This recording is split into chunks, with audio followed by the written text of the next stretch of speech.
Indah sungguh ciptaan Tuhan, mentari merah di waktu senja. Salam sejahtera saya ucapkan, awal bismillah pembuka bicara. Assalamualaikum dan selamat pagi kepada Prof dan rakan-rakan sekalian. Saya, Akmal Zuhimi bin Azhar, memegang nombor metrik 154105 bersama dengan dua rakan pembentang iaitu Abdul Halim bin Yunus selaku ketua dan Kamal Hidayat bin Zainal Abidin akan membentangkan tajuk memperbahagiakan kaedah lakonan sebagai salah satu kemahiran dalam pengajaran mikro. Tanpa membuang masa, kumpulan kami akan memulakan sesi pembentangan. Salah satu kemahiran pengajaran mikro adalah penggunaan kaedah lakonan dalam pengajaran dapat mendorong dan merangsang pelajar untuk menghubungkaitkan perasaan dengan mata pelajaran yang dipelajari. Pendekatan lakonan merupakan sebuah aktiviti yang melibatkan penggunaan teknik yang luas seperti pergerakan, aksi vokal, gerak tubuh badan dan tumpuan mental. Contohnya, konsep drama pendidikan iaitu seni persembahan atau aktiviti drama yang diintegrasikan ke dalam pendidikan yang menggabungkan seni lakon dengan pelbagai seni lain seperti seni muzik, seni tari, seni pertukangan, seni bina, seni berbahasa dan seni yang lain. Drama berperanan sebagai salah satu alat bantu pengajaran dan pembelajaran, memberikan kebebasan kepada pelajar untuk lebih peka dan sedar cara berkomunikasi lebih berkesan dan meyakinkan dalam sesuatu topik. Ramah menyatakan bahawa lakonan merupakan satu bentuk seni yang bersifat dramatik, iaitu satu seni yang mengutamakan kesan dan tekanan emosi sebagai penambat. Baiklah, berkenaan dengan tujuan kaedah lakonan ini, ada 6 tujuannya, iaitu yang pertama adalah untuk menggalakkan penyertaan pelajar. Hal ini dikatakan demikian kerana diketahui umum bahawa para pelajar ini lebih suka untuk belajar sambil bergembira dan bukannya belajar terus-menerus tanpa sebarang aktiviti yang menarik. Jika tidak, sudah pasti mereka akan cepat berasa bosan dalam kelas dan mengantuk, yang mana jika dilihat dalam kaedah PDP dahulu yang tiada langsung aktiviti menarik dijalankan. Tetap. Seterusnya, tujuannya adalah untuk membantu para murid ini berimajinatif. Otak remaja ini masih berada dalam fasa berkembang, terutamanya otak sebelah kanan mereka yang lebih kepada kreativiti dan juga imajinasi. Jadi dari sinilah guru berperanan untuk mengembangkan prestasi otak sebelah kanan pelajar dalam PDP mereka agar pelajar menjadi lebih kreatif dalam pembelajaran mereka sendiri. Selain itu, meningkatkan prestasi pelajar juga merupakan tujuan kaedah ini dilakukan. Hal ini kerana dalam sesi lakonan ini, murid akan menjadi lebih cepat mengingat, lebih-lebih lagi jika kaedah lakonan ini diterapkan dalam subjek sejarah, yang mana subjek ini mempunyai begitu banyak tokoh dan juga jalan cerita yang perlu dihafal. Dengan kaedah lakonan ini, mereka akan mudah mengingat akan jalan cerita dan tokoh ini, dan prestasi pelajaran mereka akan meningkat terutamanya dalam peperiksaan. Seterusnya, tujuannya adalah untuk meningkatkan perhubungan dua hala antara pelajar dan guru ataupun pelajar dengan pelajar. Hal ini dikatakan demikian kerana komunikasi dua hal ini merupakan satu saluran yang amat penting dalam penyaluran ilmu pengetahuan dengan lebih efektif lagi.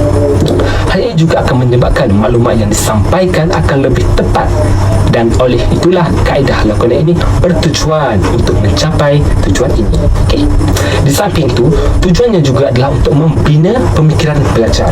Kenapa? Hal ini kerana pelajar akan dilatih untuk menggunakan akal fikiran mereka bagi menjawab soalan yang diberikan kepada mereka setelah lakonan mereka selesai dijalankan dengan cara yang terbaik.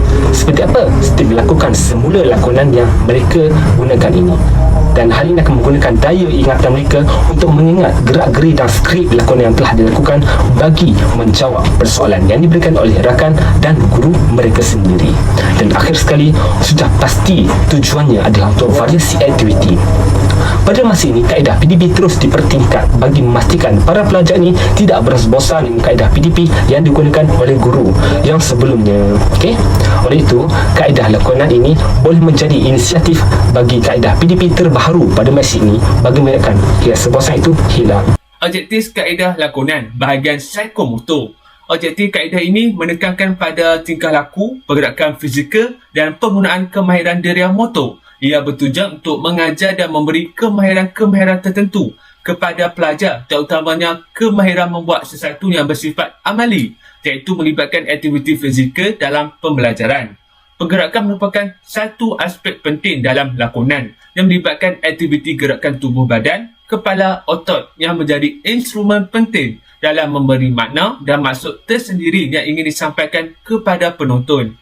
Pelajar perlu menjalani pelbagai latihan seperti menghafal dialog atau skrip, mempunyai intonasi sesuai, gerak-gerik tubuh badan, membina prop, memilih latar dan pelibatan rakan. Kebolehan psikomotor ini merupakan pengajaran yang berbentuk teknikal atau gerak balas yang membantu dalam memberi kefahaman kepada pelajar yang cenderung lemah dalam bidang akademik dalam mengubah tingkah laku atau pemikiran mereka melalui teknik-teknik dan prosedur yang memerlukan pergerakan fizikal. Bahagian kognitif. Objektif kognitif adalah bertujuan untuk membina kebolehan dalam pemikiran dan pemahaman, iaitu melibatkan aktiviti mental, dan perkara yang ditekankan adalah pengetahuan dan pembangunan kemahiran intelek. Kaedah lakonan melibatkan penggunaan pelbagai deria secara tidak langsung, iaitu elemen terapi dalam pendidikan seperti pengamatan, penglihatan, pentuturan dan terapi kerja. Aktiviti drama dipercayai dapat menggalakkan pemikiran, iaitu membuka minda untuk berfikir dalam situasi-situasi kognitif. Melalui lakonan, guru dapat merangsang murid untuk melihat, mendengar, memainkan peranan dan menggunakan diri sentuh mereka untuk meningkatkan kecekapan pemikiran dan pentuturan. Kebolehan pelajar untuk mengukuhkan ingatan dalam suatu perkara dengan meningkatkan kemahiran berfikir. Kebolehan ini memerlukan pelajar untuk melakukan sesuatu terhadap maklumat, fakta ataupun idea yang diterima dan menghubungkaitkan maklumat tersebut untuk mendapatkan kefahaman baru melalui lakonan sebagai elemen hiburan yang membina. Bahagian efektif. Objektif efektif melibatkan perasaan, sikap, emosi dan perkara-perkara yang kurang nyata dalam satu mata pelajaran.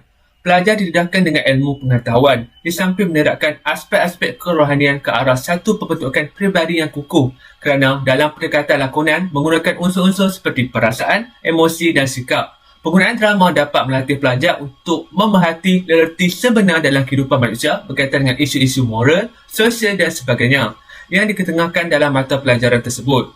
Membolehkan pelajar untuk menyelami emosi dan perasaan watak yang dipersembahkan dalam memberi makna positif dalam aktiviti pengajaran. Pelajar dapat membentuk satu sikap positif seperti kenikmatan, kegembiraan, keseronokan dan lain-lain untuk membolehkan aktiviti pembelajaran menjadi lebih mudah serta berkesan. Imej kendiri positif dalam lakonan mewujudkan interaksi antara dalam konteks emosional, khasnya supaya dapat memandu pelajar untuk berfikir dan bertindak dalam pembelajaran. Suasana pembelajaran yang baik dapat mengubah sikap pelajar ke arah yang lebih berkesan. Baiklah, saya akan meneruskan pembentangan pada hari ini dengan teknik-teknik lakonan. Seperti yang anda lihat, terdapat banyak teknik-teknik lakonan yang boleh dilakukan oleh guru. Antaranya ialah teknik boneka, simulasi, skrip ataupun berdialog, improvisasi, teater membaca dan juga teater bercerita. Teknik lakonan pembelajaran yang pertama ialah boneka. Teknik ini merupakan satu teknik yang amat fleksibel di mana ianya boleh dilakukan dengan berdialog ataupun tidak berdialog. Kaedah pelaksanaannya pula dilakukan dengan guru menggunakan beberapa jenis boneka dan boneka tersebut akan mewakili atau melambangkan sesuatu watak. Seterusnya, tanggungjawab pelajar pula akan mencipta situasi dan jalan cerita yang bersesuaian dengan tajuk yang diberikan oleh guru.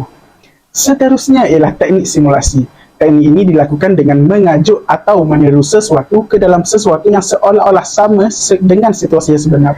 Para pelajar pula harus mempunyai pengetahuan daripada hasil pemerhatian mereka sewaktu di luar bilik darjah. Dalam teknik ini, pelajar akan lebih banyak berfikir untuk mengingat sesuatu tindakan ataupun situasi. Selain itu, teknik skrip atau berdialog turut dijalankan dalam teknik lakonan. Teknik lakonan ini antara teknik yang termudah kerana pelajar hanya akan membaca skrip tersebut dan menghayati watak yang telah diberikan oleh guru. Walau bagaimanapun, teknik ini boleh membentuk kemahiran interpersonal dan intrapersonal pelajar supaya menjadi lebih baik. Di samping itu, teknik lakonan pembelajaran turut mengetengahkan teknik improvisasi. Teknik lakonan improvisasi ini tidak mempunyai skrip yang khusus. Sebaliknya, mereka hanya akan diberi situasi dan isu tertentu. Teknik ini memerlukan pelajar untuk berfikir secara kreatif dan kreatif, yang mana mereka sendiri akan melakukan lakonan secara spontan. Teknik seterusnya ialah teater membaca. Menurut Le Chin Luen, Agnes V. Mala dan Ainun Omar 2013, teater membaca ialah kaedah pengajaran yang menggunakan konsep pembacaan melalui naskah, di mana pelajar dikehendaki memegang skrip lalu melakukan persembahan di hadapan penonton dengan wujudnya gerakan dramatik, isyarat tubuh dan juga ekspresi muka. Melibatkan pementasan drama di mana pelakonnya membaca skrip dengan gaya yang artistik. Pelajar yang terlibat pula harus menjalankan teknik ini dengan penuh kepenghayatan. Akhir sekali ialah teknik teater bercerita. Teknik ini merupakan drama yang bercorak cerita dan dilakukan hanya secara spontan tanpa skrip yang disediakan. Dalam teknik teater bercerita ini, para pelajar yang berlakon dibolehkan untuk mencipta dialog mereka sendiri berdasarkan situasi yang sesuai untuk memastikan jalan cerita yang dibawa oleh mereka lebih menarik. Bagi prinsip dalam kaedah lakon ini, terdapat 6 prinsip, iaitu yang pertama, mesti mempunyai peristiwa yang sesuai. Guru perlu memastikan isi pelajaran pada masa itu sesuai untuk diajarkan dengan menggunakan teknik lakonan ini, kerana bukan semua topik itu sesuai diajarkan dengan menggunakan teknik lakonan ini. Selain itu, pelakon mesti memahami situasi dan mestilah berkarakter yang sesuai. Hal ini dikatakan demikian kerana agar isi-isi penting yang hendak disampaikan itu sampai kepada para penonton dan juga guru, dan untuk guru dan pelajar ini membuat penilaian di akhir PDP dalam kelas itu, bukan sekadar gurau ketawa tau. Di samping itu, kaedah lakonan ini mestilah mempunyai penjelasan kepada penonton. Hal ini jelas agar tidak timbul sebarang persoalan dan kekeliruan kepada para penonton untuk mereka memahami isi pelajaran yang disampaikan oleh para pelakon ini. Tidak lupa juga, ia haruslah mudah untuk dilakukan, yang mana konsep mudah yang dimasukkan adalah sesuai dari segi had umur pelajar dan mudah dari segi pengendalian lakonan. Seperti mana? Seperti lakonan tokoh sejarah yang memerlukan keris untuk dilakukan. Dengan keris, jadi dengan keris kertas sahaja mereka boleh buat, dan bukannya dengan keris benar tau. Bahaya tu. Dan akhir sekali, perlu ada perbincangan selepas lakonan, yang mana guru perlu memainkan peranan dalam mencungkil isi-isi penting dalam lakonan pelajar agar dapat digunakan dalam peperiksaan mereka yang akan datang. Seperti melakukan refleksi berkenaan dengan nilai murni atau pengajaran, yang biasanya perkara ini disoal dalam subjek Bahasa Melayu dalam bahagian Komsas. Bagi kaedah pelaksanaan lakonan ini mempunyai 3 fasa utama, iaitu sebelum, semasa dan selepas, dan penlibatan bagi pelaksanaan ini merangkumi guru dan pelajar itu sendiri. Dalam fasa sebelum, bagi guru, mereka perlu merancang dan menyediakan rancangan pengajaran, alat bantu mengajar, dan perlulah merancang cara penyampaian dalam menyatakan aktiviti, dan kaedah ini dilakukan agar objektif kaedah lakonan yang dijalankan ini sampai dan juga teratur penyusunannya. Bukan sahaja tau. Dan bagi murid pula, jika terlihat, mereka perlu bersedia untuk mendengar perkara yang disampaikan oleh guru, memahami dan juga membaca topik yang akan dipelajari, yang akan diterapkan dalam kaedah lakonan ini. So, dalam fasa semasa pula, bagi guru, mereka perlu membuat penerangan berkenaan dengan isi kandungan yang akan diajarkan kepada pelajar. Selepas itu, mereka perlu memecahkan kumpulan pelajar kepada beberapa ahli kumpulan dalam 3 ataupun 4 pecahan, dan seterusnya memberikan para pelajar ini tugas yang spesifik, iaitu tajuk yang akan dilakonkan kepada mereka dan juga masa penyampaian untuk lakonan itu dalam 10 hingga 15 minit itu dah cukup. Dan bagi murid pula, mereka wajib fokus kepada penerangan guru agar tidak terlepas maklumat yang disampaikan oleh guru. Dan selepas itu, mereka perlu duduk dalam kumpulan yang telah dipecahkan, dan seterusnya mereka ni perlu berbincang, memahami dan memfokuskan isi penting yang hendak disampaikan dalam lakonan mereka. Seterusnya, dalam fasa selepas lakonan, bagi guru ini, mereka perlu memberikan komen yang bernas, membimbing pelajar dalam penilaian mereka terhadap lakonan itu, dan juga berbincang berkenaan dengan isi penting dalam lakonan yang telah dilakukan, berserta guru ini perlu memberikan rumusan daripada isi yang dilakukan oleh pelajar.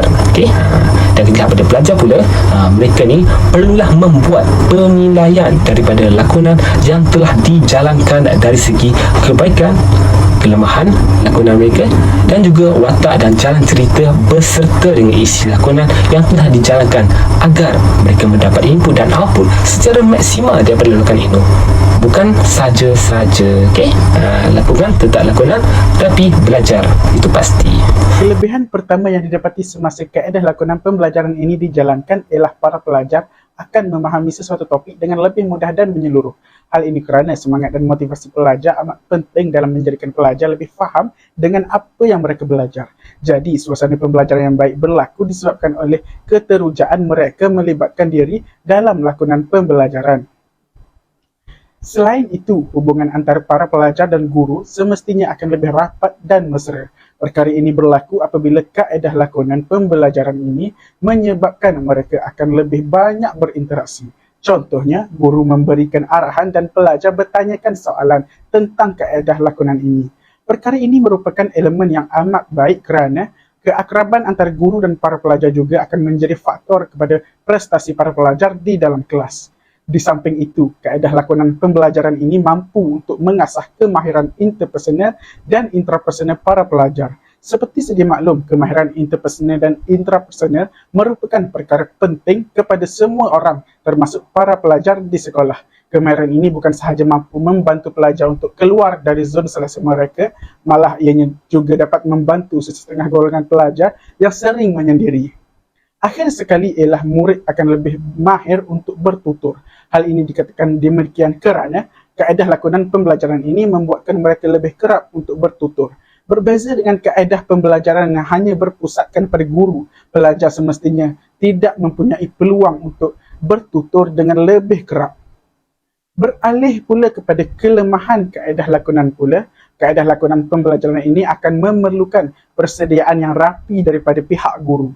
Hal ini kerana guru yang akan menjalankan kaedah lakonan pembelajaran ini harus memastikan pelbagai perkara seperti tidak melebihi masa kelas, menulis skrip yang betul, mengenal pasti pelajar yang berpotensi untuk berlakon, menyediakan prop dan sebagainya. Penyediaan yang rapi ini sedikit sebanyak boleh menjejaskan persediaan guru tersebut untuk kelas yang lain kerana hanya fokus kepada kelas untuk lakonan tersebut. Selain itu, kelemahan kepada pihak pelajar pula, mereka sukar untuk berlakon kerana menghadap perkara realiti kepada lakonan bukanlah satu perkara yang mudah. Mereka harus bersedia dan berlatih untuk menjayakan kaedah lakonan pengajaran ini. Kesan daripada itu, ada juga antara mereka yang berasa terbeban dengan kaedah ini. Lalu mereka akan menjadi gelisah dan tertekan. Perkara ini sudah pasti bukanlah perkara yang baik kepada para pelajar. Akhir sekali, hanya sesetengah pelajar yang hanya mendapat pengalaman. Lazimnya, sesebuah bilik darjah mempunyai bilangan 25 hingga 30 orang pelajar. Walau bagaimanapun, kaedah lakonan pengajaran ini hanya melibatkan tidak lebih 10 orang pelajar sewaktu dijalankan. Jadi, kemungkinan hanya 10 orang sahaja pelajar terlibat dan pelajar lain hanya menjadi penonton.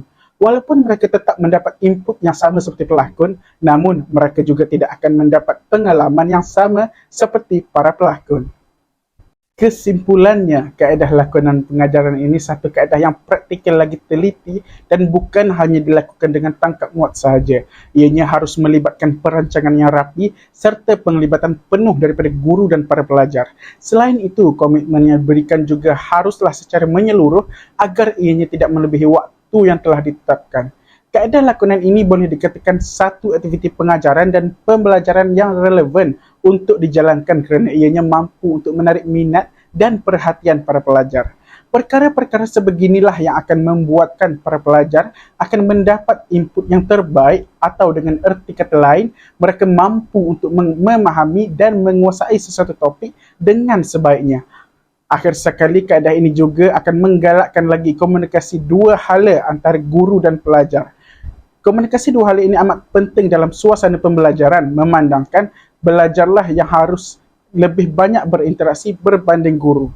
Menurut Dr. Amir Hamzah bin Syara'i, menggunakan kaedah lakonan dalam bilik darjah mungkin merupakan pilihan terakhir dalam aktiviti pengajaran dan pembelajaran. Namun, jika kaedah ini digunakan sebaiknya, ia akan memberikan kepuasan tersendiri kepada pendidik dan juga para pelajar.